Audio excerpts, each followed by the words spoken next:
Hello there! Today I'm going to be using the Himi Miya jelly gouache set for the first time. I've watched so many YouTube videos on them and I always thought they seemed really fun, so I'm really excited to have gotten a set for myself. I went with just the 12 color set and I had to get the pink box, of course. Lately I've been wanting to get back into feeling more passionate about traditional art again, and I'm wanting to get into practicing and learning and being loose. I've made a lot of stuff for work lately, like commissions and designs have been most of what I'm up to, and I want to work on fine-tuning my style and growing, but I haven't really felt super into like sitting down and doing it. So I got this gouache, hoping that I could use it in a way that feels really low pressure and just have fun, not worry about wasting, and hopefully get myself to do more sketchbook painting. And I've already been doing it a little bit more since I got them so far. We start off with the forever satisfying opening of the jelly cups. I had a really easy time getting them open, but I got quite a bit of paint on my fingers, which usually happens with me when I'm painting anyway.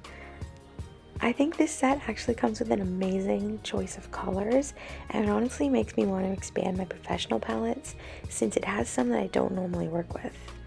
I'm really happy seeing that from a student grade palette. There's both titanium white and zinc white, a warm and cool primary, plus a third version of both red and blue. I usually use magenta in my palettes in place of cool red, but this one includes both. And I've gotten really into the alizarin crimson type color so far. I'm not sure of the official names for these or if they even have them, but I've definitely assigned almost all of them names in my mind based on other paints that I've used. The set also comes with yellow ochre, and I usually use raw sienna instead of that, but yellow ochre is such a fun one to work with. I'm also really excited about the teal green color. I think that one's super beautiful with white added, and I can't wait to make it a feature point in a painting. After I put them all back in the order I wanted them in, I started swatching out all the colors in my watercolor sketchbook. I just wanted to see the way that they all looked on paper, and then I did a little bit of playing around with some combinations that I was curious about.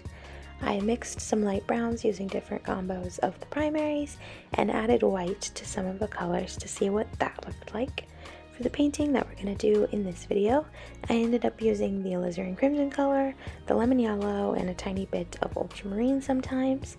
I also always use titanium white, and for the black color, I mixed it using ultramarine and burnt umber instead of using the black paint to get a more organic color. This palette would be super good for doing a video about color mixing, and I would love to make that sometime. So as for my review of these paints, I think they're really awesome. People weren't lying, these are some really decent paints.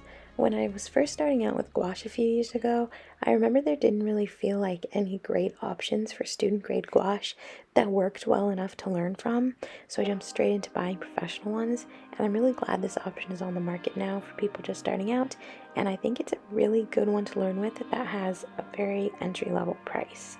If you're interested in starting out with gouache, I would absolutely recommend grabbing this palette, a watercolor sketchbook, or maybe a mixed media one, and just playing around. You'll be able to observe a lot about the paint that will be really useful if you do decide to get professional ones, and you won't have to worry about wasting. And like most people say though, definitely have a little spray bottle handy to mist the paints while you work. I always do that with my professional gouache too, and it makes the process a lot easier since it's so fast drying.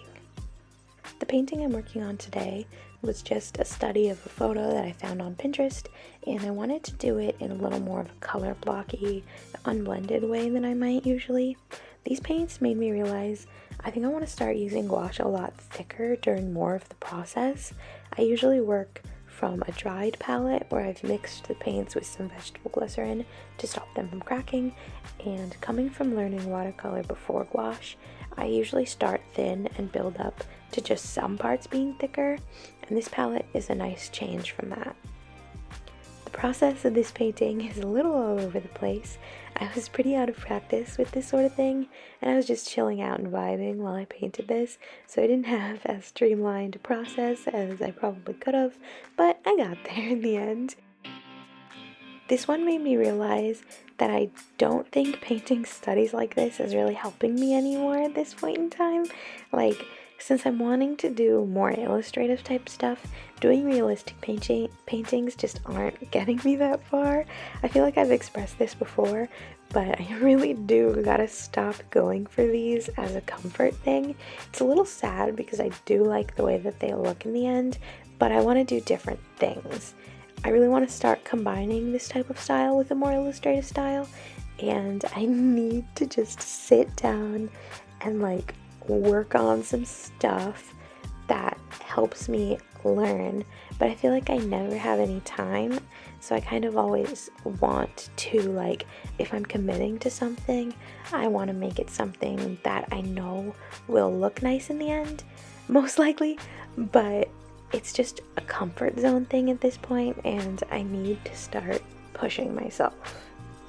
I feel like it becomes a little confusing for my audience and like what I'm putting out there as well, because if people see this and they like it, for me this is just like a study that I'm doing to learn, and it's not what I'm actually offering.